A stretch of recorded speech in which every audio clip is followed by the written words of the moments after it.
All right, let's try this again. Good afternoon, everyone. Welcome to the Urban Economic Empowerment Show. This is Mo, and I'm going to do a presentation this evening on grant programs. This session is timely and it is recorded, and so I have to make sure I stay on point and that my information is done within a good 10 minutes of the actual event. So make sure you guys who come in, I appreciate you watching. And those who are going to be watching in the archives, don't worry, there'll be a follow up and I'll probably break it down just a little bit further. But in the meantime and in between time, I'm going to take my time and I'll get through this PowerPoint session within probably 10 minutes. So here we go. All right. All right, so I am Miss Monica Lamb, and I am the CEO of Lamb Professional Services, where my motto is training, relationships, and innovative networking. Everyone who knows me knows I'm all about training because I believe if that you have a properly trained staff, properly trained organization, that you will stay on top of things, you will stay in the know, and you will be understanding of the current events or affairs that's happening around in the industry in which you're operating in. And so with that being said, I'm always talking about, do you have time? Are you interested? And do you have a funding? Who has it? If you have time, interest, and funding, then we need to know who can expand your organization or your business. And so before you even get into that, you need to understand what do you need to have prior to approaching anyone for a grant. Okay. And so here we go. Here's the checklist.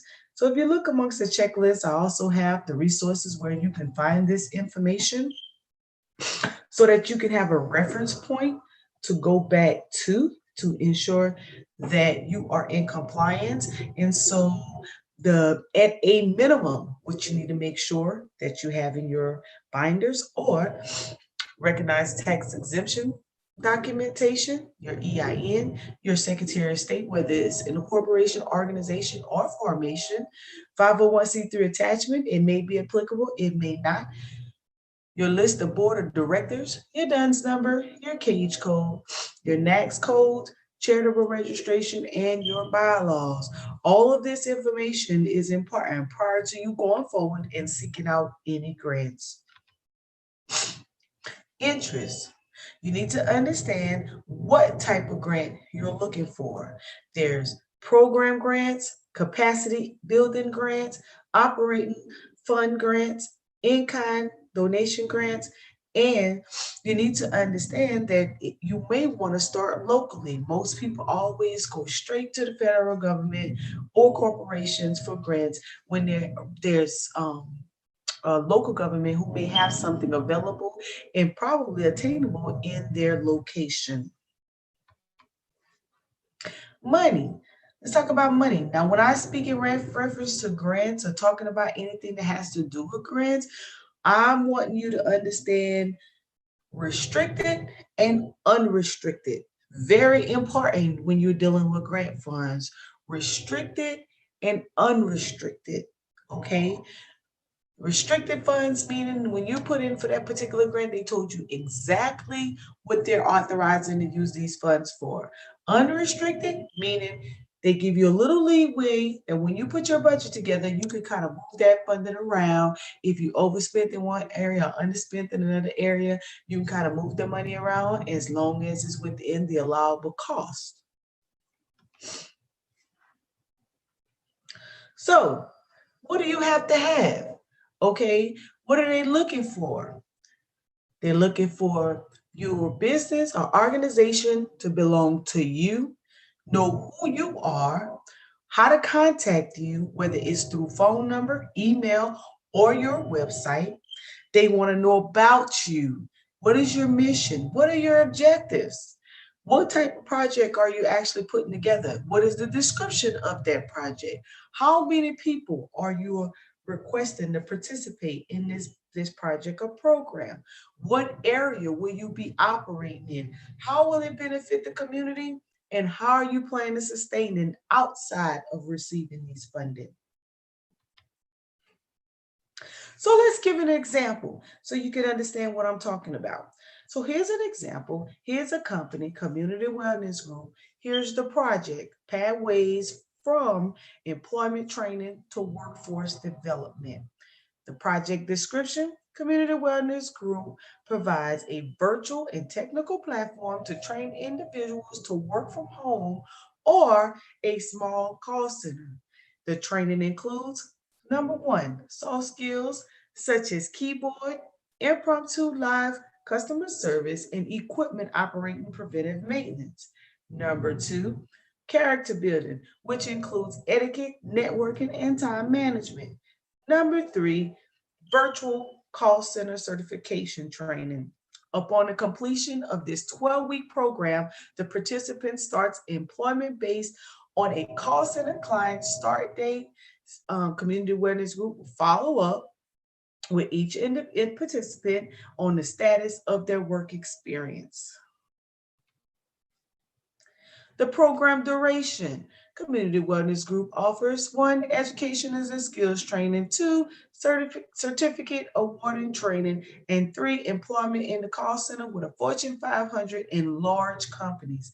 The program is 12 weeks, including 2 weeks of pre-assessment and training, employment training and call center registration, 8 weeks of call center certification, and the last 2 weeks of follow-up of post-assessment. The pathways from employment training to workforce development focus on all three key activities as well as participated level services to achieve their outcomes and outputs outlined. The number of participants: 120 participants, 30 participants per 12 weeks. Funding requested and cost per participant: $1,200 per participant, which is subject to change. Geographical area served: in and around Richland County, South Carolina. Type of virtual and technical platform: all participants eligible will enter the Pathways from Employment Training to Workforce Development program. The program consists of three-part evidence-based practice, which will advance his or her career of job placement. So part one, Community Wellness Group refers at least 100 participants to the Pathway from Employment Training to Workforce Development program. The participants sign in and complete a virtual call center package, which includes an intake documentation and assessment forms. Upon completing the virtual call center package, participants complete enrollment for virtual call center program. Part two, during the first 2 weeks, participants will have 4 weeks of workforce development training. The training consists of two segments: soft skills and character development. Each participant will have the opportunity to enhance his or her talent as a virtual customer service representative prior to starting the virtual call center program. Part three, the virtual call center process starts with the participant initiating the required 8-week call center certification training through Community Wellness Group.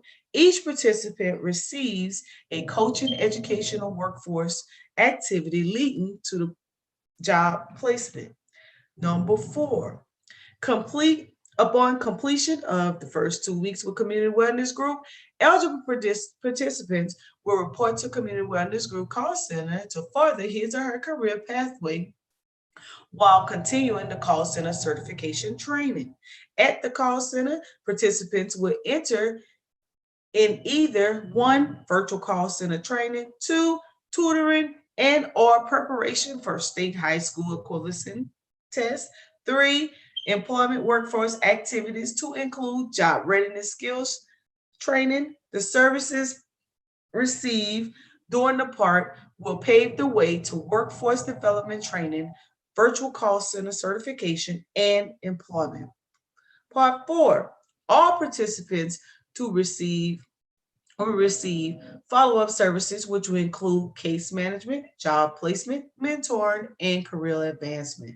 Supporting services from social services, where employ social services join the job training, workforce solutions, workforce innovative act programs, and industry partners, as well as nonprofit organizations will continue doing the follow-up service. All right, so let's talk about our expected um, inputs and outcomes and outputs.